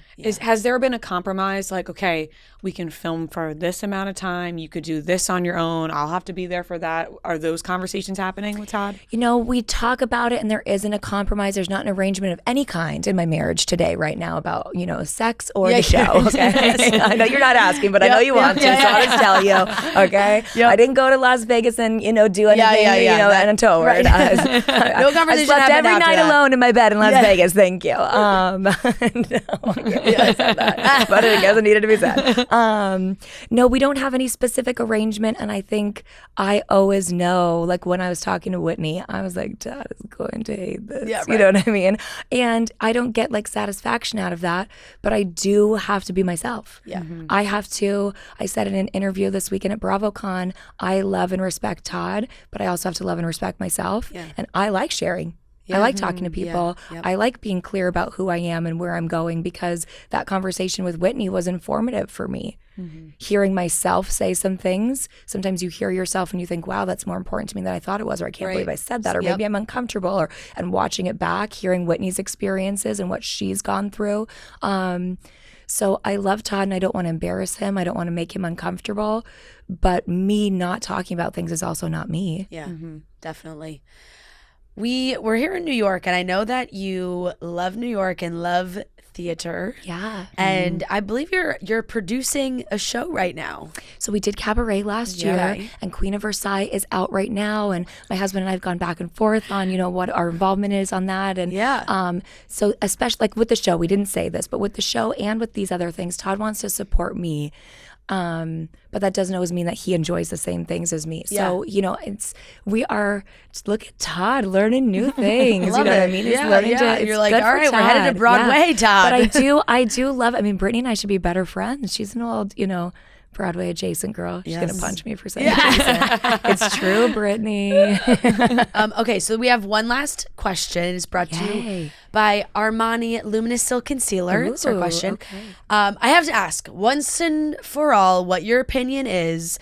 I think you did a pretty good job on the show of clearing up whatever stories had come up about you and that so-and-so were leaked. Do you think Lisa Barlow leaked that information about you?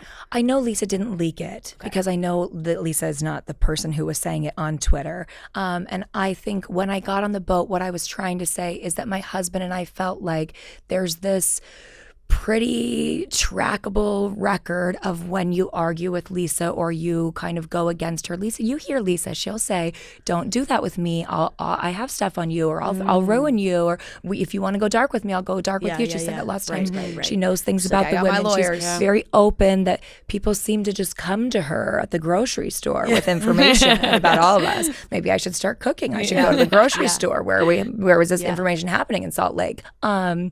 So I never really accuse Lisa of doing it. In fact, I kind of say I don't want to. We'd had a truce going into the boat, and I didn't really want to say out and out that Todd thought it was her. Do I think Lisa tweeted it, leaked it? No.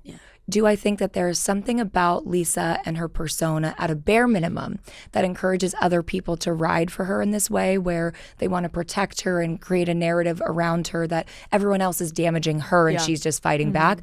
No one on Housewives is solely just fighting back. We all throw our first stone. You know what I mean? We all have. And like that would be the most generous take. The worst take is probably... and I'll just say the truth because it is my truth about it and how I feel. I hate the phrase "my truth." I can't believe I just said that. But the way I feel about it is that I do think that she is happy when negative things come out about us. Takes the heat off her having to show things in her life that maybe she doesn't know how to talk about. And I think my feeling is you should expend the energy to be the person you want to be, not push other people down so you look like the person you want to be. And maybe the baby gorgeous should think about that. So do I think she is posting something from an anonymous Twitter account? No. Do I think she talks to people who use Twitter? Yes.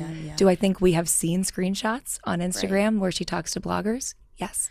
She defends herself. She talks about us. So is she part of that food chain? Yeah. Do you think it all fuels these online, like, leakers, whatever you want to call them, these leak people, is the wrong term. It's not a leak, you know, it's like, just they're they're looking for the tea, they're looking for the drama because they want to post it and they're getting it up on Reddit or all these things. And then do you think it's motivating to them that like it becomes such a discussed topic on the show? I really that they're like, we should keep doing this because now like our names, our tweets, our TikToks, like that one random girl that made a TikTok about seeing Seth, like it's like now she's on the show. There are so many of us who feel like it should not be talked about on camera. Yeah. That if it is a rumor online, it should not be brought on camera because it does encourage these people to do this. And get your bag, do your job. Yeah. But it's a separate job to me than the show is. Like it doesn't necessarily need to be brought onto the show. Yeah. Right. There was a few like content creators at BravoCon who were spicy with me because they were like, oh hey, I'm so and so. I said X about you. Well, Should we that's take what a I'm saying. selfie? I'm like, and I was we're like, straight no. up watching that girl's TikTok is like fully on the show. And I think that they should do what they want to do and that's their job. But I think what they don't realize is to be on camera is a different level. Yeah. Talking about what we are showing on camera is not the same thing as showing your life on camera. And I welcome them to come on and bleed out every episode the way that all of us do and tell me if you still would think it was funny that people tweeted about you. You won't. Right. You don't at all. They thrive off of it. Their name gets mentioned. Yeah. They're all excited. They feel like they're famous now because they were mentioned. I was disappointed that we named checked some of the tweets and some of the TikTokers. One, I don't know what the ethicalness around. Like, did Bravo reach out to them? Did they ask or it's for like if permission? they talk about I hope it, they so. I have assume to so. like they have to credit them because it's being talked about. But I feel like it does encourage it. Yeah, It does fuel it. And there's so much that's said about each and every one of us that is exaggerated or untrue or like could be spicy. So we say it, and it's just not necessary. Right. We all can do that to each other. And it is true. Let us do it to each other. They want selfies with you at BravoCon. Yeah. Even though they're writing about you. And I actually had a good talk with that person. They messaged me and said, I realized that came across maybe weird. Yeah. I was trying to just say, hey, it's me, so you were warned. But the way I took it, and I told her this, is you were like, kind of felt like you were giddy to tell me that you'd said this thing about my husband and then thought you were going to post a picture of us buddied up, and I'm not. Right. So we've talked it out. We worked it out in the remix, her and I. Yeah. Is that still a cool thing? Yes, to say? totally. Absolutely. It worked. But yeah, I think it's a weird thing that this whole sub career has evolved out of the Bravo shows, of talking about the Bravo shows. I mean, we're here talking about a Bravo show. Yeah. Right. That is true. Right? It's very true. It's very true. So I would love for it to be about us and our lives. And it's an interesting thing because that does affect our lives, but it's also the show within the show. Yeah. Yeah, Definitely. Right. There's so many layers to it. Everybody wants to be a part of the juicy gossip, especially with this season and this cast. Who doesn't want to be part of Salt Lake right now? Everybody wants to be a part of it. Everybody wants to be watching it. I have to catch up because I'm a little behind. Are you? And now I feel jealous. Everybody was talking about it at BravoCon. I talk about it every week, and I'm like, get ready because it is so good. My goal this week is to just catch up on all of it. You want to catch up. And I don't want to miss out on this episode that everyone's talking about. Mary and Angie arguing about farting was the funniest thing I've ever seen in my life. So much fart chat. I was actually filming a cameo the other day and I scooted my chair and it made a weird noise and I was like, okay, this is not part of the season. That was not me farting. I feel like now I have to explain I have to address it. What so much fart talk. It's just amazing. I mean, really, it's so amazing, and we love watching it. Everybody loves watching it right now. Bronwyn, thank you so much for joining us. Thank you so much. Get caught up. It gets crazy. I'm going to. I cannot wait. And we can't wait, and we'll continue to watch. As always, Salt Lake City's on Tuesday nights on Bravo. And we'll be following along with everything you're doing and Broadway and fashion and all the fun things. Can't wait to see it all. Thank you so much. My pleasure. Thank you. That wraps up today's episode of Chicks in the Office. Thank you so much for watching and listening. We love you guys. We hope you have an amazing rest of your week, and we will talk to you on Friday. Mwah! Big smooches. Yeah, Chicks in the Office. Long-time listener, first-time caller. Look at the charts, who does it the best? 2 chicks getting paid in reality checks. You can find them at the gym, it's not even